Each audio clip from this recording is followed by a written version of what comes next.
Hi, Jennifer Street at ReImagine Studio, where perspective changes everything. At ReImagine Studio, one of the core principles and beliefs is that there is always a different way that we can experience life.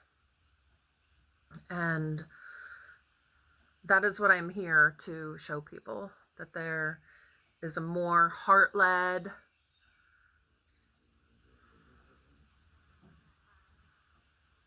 embodied way to live and experience life. So yesterday I had my own experience with grief that I wasn't even sure if I was going to be able to pick myself up off the floor. I did eventually perform some hygiene at like 8 o'clock last night,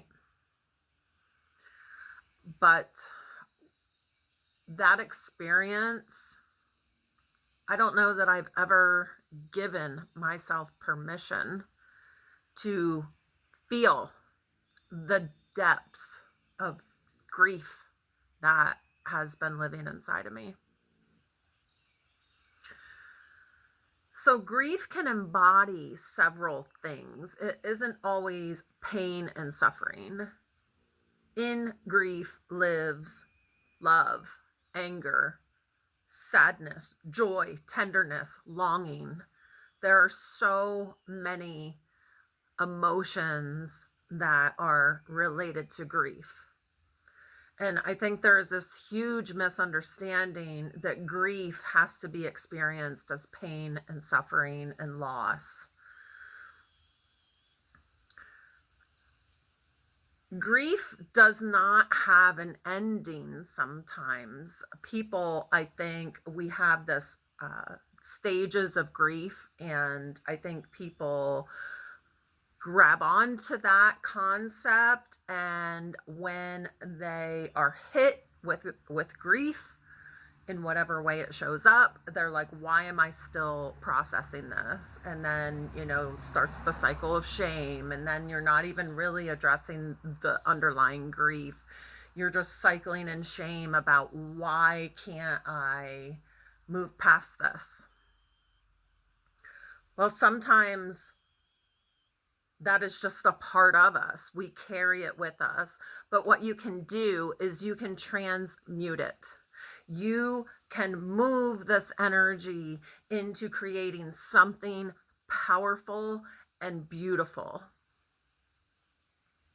You can go and create music. You can create art. You can create poetry. There are so many things, woodworking, whatever way your body feels inclined to express, you can transmute that and move that energy into creation. So some people tend to think that, I made a little diagram, that you experience grief and then it should be gone, and then you will have happiness. Well, I think that that is not really the most accurate way to view the healing of grief or the embodiment of the grieving process.